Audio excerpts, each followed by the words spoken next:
The mug shattered before her words even finished sinking in. The sound split the silence like a gunshot, ceramic exploding against the kitchen tiles.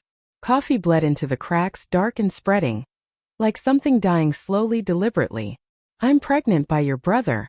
Deal with it." That was how she said it. No tears. No tremor in her voice. Just flat. Brutal. A confession sharpened to a knife's edge.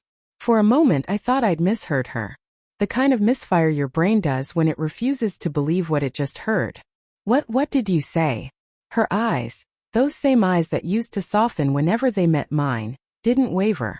She repeated it slower this time, like explaining something to a child. "I'm pregnant. By Ethan. Ethan. My younger brother. The best man at our wedding." My mouth went dry. The air thickened until every breath felt like inhaling wet cement. Somewhere outside, a car alarm wailed faintly, indifferent to the destruction happening in my chest. I wanted to scream. Instead, I laughed, this hollow, broken laugh that didn't belong to me. "Congratulations," I said. Guess the family tree's finally looping in on itself. 1 week earlier, I'd noticed things. Not big things, small, stupid, innocent things that don't scream betrayal until you replay them later with blood in your mouth. The way she'd started dressing up more when Ethan came over. The way she laughed at his jokes longer than mine. The way she pulled her hand away when I reached for it during movie nights. Once I came home early from work and found them in the living room, sitting a little too close.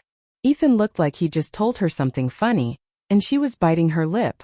When she saw me, she flinched, stood too fast, and said, "Oh, you're home already." Like I wasn't supposed to be. I remember thinking, don't be paranoid. She loves you. But paranoia has a smell. A pulse. It seeps into everything. That night I watched her sleep, her face calm, breathing steady. And I hated myself for wondering if she'd looked at him that way too. Back to now.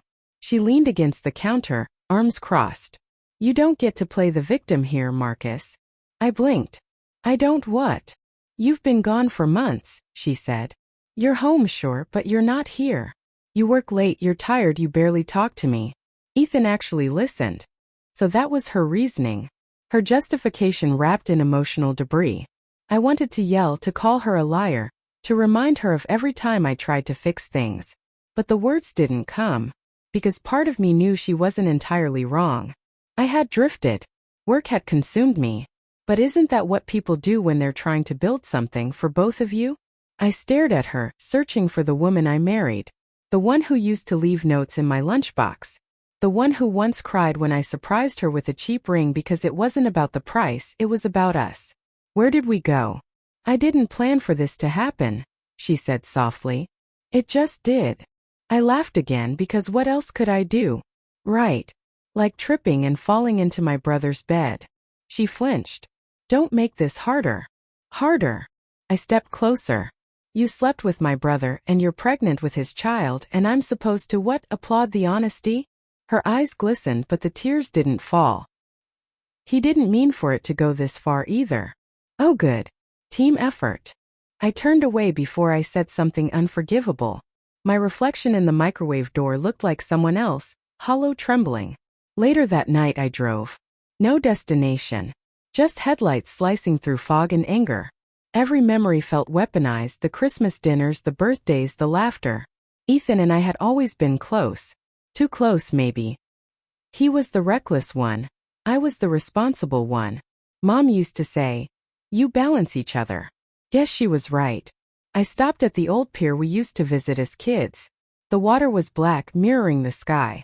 I thought about calling Ethan, demanding answers, but what would that solve? He'd just say the same thing she did, "It just happened." That phrase should be banned. Nothing just happens. You choose. Every time. When I got home, the house was dark except for the hallway light. She was sitting on the stairs, clutching her phone. "Ethan called," she said quietly. "He wanted to tell you himself." "I'm sure he did." She hesitated. He's thinking of leaving town. He feels guilty." I stared at her. "Good. Let him drown in it." Her lip trembled. "I didn't tell you to hurt you, Marcus. I told you because I couldn't keep lying." "That's noble," I said flatly. "Except you already did. Every day."